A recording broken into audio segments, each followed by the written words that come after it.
the MegaMass seated leverage chest press, kind of a flex remake. So this is no BS. I don't get any kickbacks. There's no affiliate, whatever. So this is not some playing favorites type of review that a lot of people give you because they get a kickback. I can see two handle grips. You can see Leo, like the rest of them, seem to be copying my handle. So I'm not necessarily mad about it. I mean, it's a much superior angle to the traditional, but hey, sometimes my ego likes to be stroked too. All right, so you can see the unilateral, bilateral, all these pillow block bearings. What makes his unique versus a lot of others is the ability to translate the angle.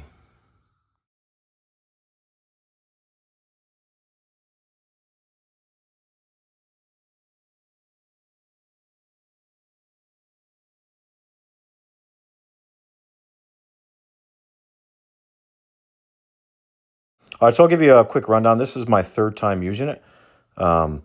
So this handle is way better. I've actually only exclusively been using this handle. You have to use less weight because it's closer to the axis rotation, so it's a little less of an ego killer.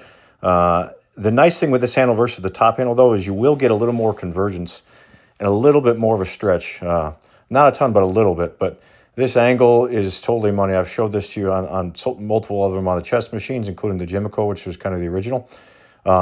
So this is like the flex and like the comparable version, just the upright version. So it's very good for the mid-range. This hits the mid-range perfectly. The end of the beginning range, not optimally. It's okay, but not optimally. But it does hit the mid-range well. So the cool thing is you can go kind of a semi-decline. This is the setting 2. You'll see here. And then as you go more towards a decline, you drop the seat 1 or 2 notches. So as you go towards a decline, you will lose a little bit of convergence, a little bit of stretch. Not a lot, but a little bit. So I just use a pillow. I mean, if I would use this optimally without just showing you, I'd put probably 2 or 3 pillows. So the convergence is good on this. It could be even better, as I'll show you in a minute, if there are more pre-stretch built into it.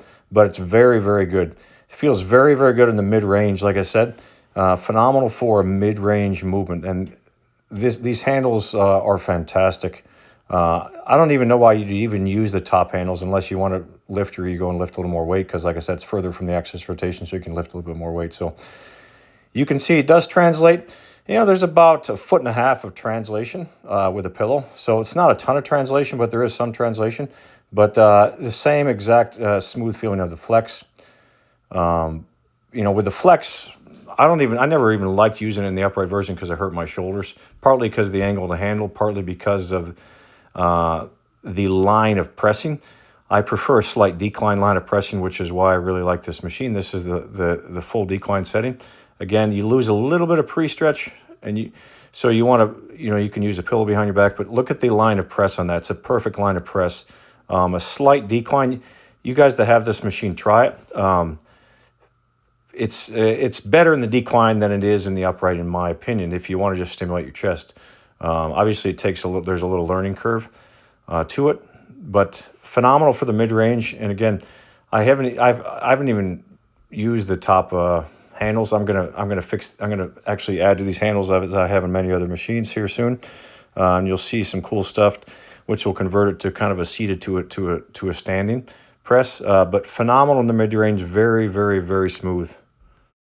So everyone's got an opinion, and I don't really care because I don't get any kickback. You guys can believe whatever you want or follow whatever cultish OG brand you want, but it's not worth paying $3,000, $4,000, $5,000 extra to get the new Tyler Hobson or even the OG Flex, in my opinion. Most of the other models on the market are just one fixed angle, which is one of the main benefits of his machine versus like Tyler Hobson's. I see JP is making one now too. They're all copying each other. So my biggest critique, other than the fact that it doesn't have a pre-stretch foot pedal, whatever, I mean, I think 95% of the time that's not an issue. But my biggest critique is this. The majority of people that make these, there's not that much pre-stretch built into it. There'd be no reason in the world ever even to have it out here. So this is completely non-functional.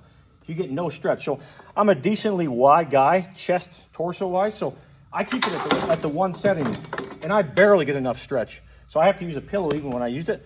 But this needs to start with more stretch built into it. Like, these settings are completely not functional. There's no reason you would ever even have it outside of a one setting. So it just kind of, what are you going to do with this? You can do a row. Like, it's completely non-functional out here because nobody and their dog has got a torso that wide to even give you any stretch to start with. So very similar to my critique of most machines most of these leverage machines, similar to the original Flex, to the original Flex Incline, several other machines. It's phenomenal if you're doing a 12 to 15 rep max, phenomenal. But if you're doing a 6 to 8 rep max, you will absolutely fail. Your triceps will fail, your shoulders, your deltoids will fail before your chest will. The definition of a great chest, it's a good chest press, but the definition of a great chest press or a shoulder press or whatever muscle you're working, you want that muscle to fail first. If there's still energy left in the tank, if you haven't fatigued all the fibers, like before it fails, then it's not, it's not necessarily ideal. It's still good. So that's why adjusting the strength curve in this can make it even better. So it's not even perfect, but I give it an 8.5, 9 out of 10. It's a really, really, really good machine. In my view, even better than his incline / shoulder version. Although I used it again today, and actually, compared to my initial review, I like it better because I learned a couple of things about how to change the angle and manipulate the strength curve a little bit. But I still think his flat model is actually even better than his incline / shoulder model. So stay tuned. I'm likely going to mod this as soon as Monday when my welder comes again, because I know exactly how to make this a 10 out of 10. Stay tuned. Let me know what you guys think. You guys are not going to want to miss my rundown, my lowdown of all my chest machines, like 32, 33 dedicated chest press machines only, not even counting pec fly machines.